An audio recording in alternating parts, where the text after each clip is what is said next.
Hey guys, welcome to my new episode. তো আজকে চলে এসেছি একটা নতুন ভিডিও নিয়ে। আজকে বানাবো হলো আমি একটা নতুন আইটেম। তার জন্য লাগবে চিকেন। এখানে ম্যারিনেট করে চিকেন রাখা আছে। ধনেপাতা লঙ্কা পেস্টের জন্য লাগবে। আর কুচি কুচি করে পেঁয়াজ কেটেছি, এখানে লঙ্কাও কেটেছি, আর এই পাশে রসুন ছাড়িয়ে রেখেছি।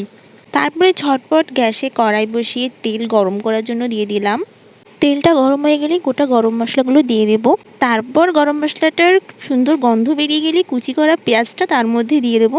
পেঁয়াজটা যাতে তাড়াতাড়ি ভাজা হয়ে যায় তার জন্য ওর মধ্যে লবণ দিয়ে নেবো। লবণটা দিলে তাড়াতাড়ি আর কি মজে যাবে। আর পেঁয়াজটা একটু গোল্ডেন করে ভেজে নিতে হবে। পেঁয়াজটা গোল্ডেন করে ভাজার পর লঙ্কা আর রসুনের পেস্টটা আমি ওর মধ্যে দিয়ে নেব। তারপর রসুন আর লঙ্কার পেস্টটা দিয়ে খুব ভালোভাবে কষিয়ে নিতে হবে। এর মধ্যে আমি হাফ চামচ ধনের গুঁড়ো, যেহেতু আমার মাংসটা কম, তারপর জিরের গুঁড়ো দিয়ে নিলাম। তারপর ভালো করে মশলাটাকে কষিয়ে নিতে হবে। তার মধ্যে সামান্য একটু হলুদ, বেশি না।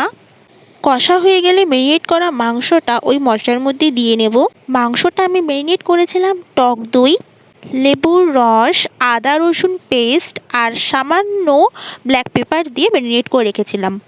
ভিডিওর ফার্স্টেই বলতে পারিনি বলে লিখে দিয়েছিলাম, কিন্তু আমি আরেকবার এই জিনিসটা তোমাদের বলে দিলাম। বাটির মধ্যে অনেকটা টক দই লেগেছিলো বলে সামান্য একটু জল দিয়ে মিশিয়ে টক দইটাকে ওর মধ্যে দিয়ে দিলাম।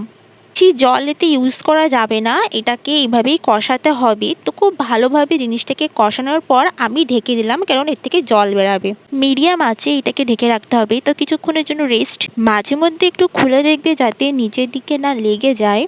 যখন দেখবি এরকম তেল বেরিয়ে আসছে তখন ভাববি জিনিসটা হয়ে গেছে। ভালোভাবে নাড়িয়ে লাস্টে ধনেপাতার যে পেস্টটা করেছিলাম সেটা ওর মধ্যে দিয়ে নিতে হবে। ধনেপাতার পেস্টটা দেওয়ার ফলে হালকা সবুজ সবুজ গ্রিন গ্রিন ভাবটা আসবে। বেশি একটা কষানো যাবে না, কারণ ধনেপাতাটা বেশি কষালে হয়তো কালারটা ফ্যাড হয়ে যাবে। আর আমি এই চিকেনটাতে হালকা গ্রিন ভাব রাখবো। স্বাদ ব্যালেন্সের জন্য অল্প করে চিনি দিয়ে নেব, যাতে স্বাদটা ব্যালেন্স থাকে। চিনি দিয়ে হালকা ফুটিয়েই নামিয়ে নিলেই রেডি তোমাদের দই লেমন চিকেন। খুবই সহজ পদ্ধতিতে এই রেসিপিটা তৈরি। গাইস, একবার অবশ্যই ট্রাই করে দেখবে। সো গাইস, আজকের জন্য এখানেই। যদি আমার চ্যানেলটিকে আপনাদের ভালো লেগে থাকে তাহলে অবশ্যই লাইক, শেয়ার, সাবস্ক্রাইব করে দেবে। আর কমেন্টে জানাবে কেমন লেগেছে। তো রেসিপিটা কেমন লেগেছে সেটা অবশ্যই জানাবেন। আর বাড়িতেও ট্রাই করে দেখুন। ততদিন এখানেই, টাটা।